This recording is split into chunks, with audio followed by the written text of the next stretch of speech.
Mistakes, errors, sins. We love to point them out, don't we? And yes, it is a love, but despite the faux annoyance folks display when they complain about grammatical hiccups they spot in a book, or continuity errors in the makeup department that they spot in a movie, it is, in fact, a small delight, a thrill, like when a magician messes up his trick and reveals the corner of the trapdoor under his feet. See, the delight is twofold. First, it's like a peek behind the curtain.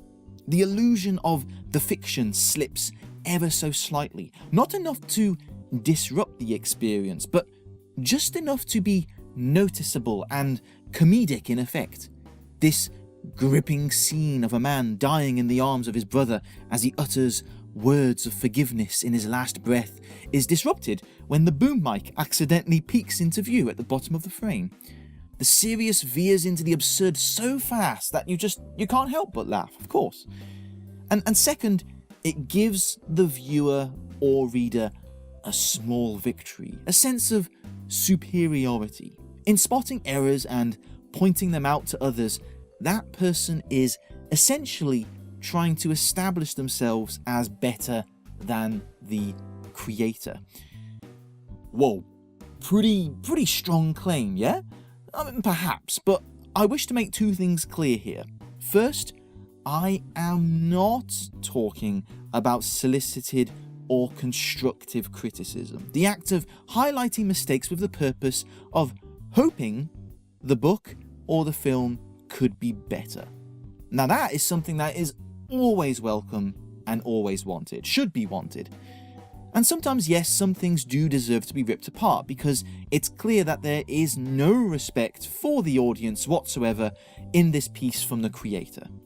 No, I'm talking about the rabid nitpicking sort of error spotting, the kind that's really accelerated over the years. You've seen it. You can't move through YouTube for people making videos where they, when they highlight a strand of hair in a red circle, throwing in a dirty grey arrow for effect, pointing out this minuscule mistake that you wouldn't even notice unless you were, and this is the key point, actively looking for them. And that right there is my chief concern. It has become such an ingrained hobby, and don't say it isn't a hobby. If you dislike mistakes so much, then why do you actively seek them out? No, this hobby that people will fixate on the inconsequential errors and then walk away decrying the poor quality of the film, book or TV show. This is despite not focusing on the real meat in front of them, the story, the characters, the themes. It's like going to watch a play, a great play, but you mock it because you can see the masking tape on the wall. Some people will dismiss the thrust of what I'm trying to say in this video, or the written version of this article, not because they have a constructive argument against it, but because they've already spotted a minor spelling or grammatical error, and they will dismiss it without further thought. And with our ever-increasing interconnectivity in this world, people are racing to pile on top of that book, that movie, to spot the most mistakes and be the fastest at doing so, to feel the most superior. This has to stop. When a young aspiring filmmaker or author sees an otherwise solid piece of entertainment picked apart and ridiculed, what is she or he supposed to think? Believe me, newcomers to creative fields are already paranoid enough about making mistakes. They don't need any more convincing that the field is teeming with carnivores ready to pounce. We run the risk of scaring off our future greats because of the perceived learning curve being too steep. That perfection is expected from the very beginning. And if the established directors and authors of the day can't get it right, how can they possibly hope to? There are many reasons why there are so few original movies coming out of Hollywood these days, and this is one of them. Oh, you think they're precious little snowflakes who could do with a dose of the real world, do you? Well, thanks for the clever rebuttal. Look, Imagine someone is criticizing your 1-year-old child. Now, before you jump up and say that that can't possibly equate a small child to a book, well, to the creator, it is. That book they've been working on takes months, possibly years to cultivate, to grow, to attend to. Your project is as precious as a child. And then some stranger begins throwing superficial criticisms around about your child, their hair, how they have an orange juice spill on their shirt, how they can't enunciate the word mama properly. How would you feel? How would you react? This is how a new writer can view the landscape before them. They have motivation, they have drive, they know that criticism comes with the job, they know that.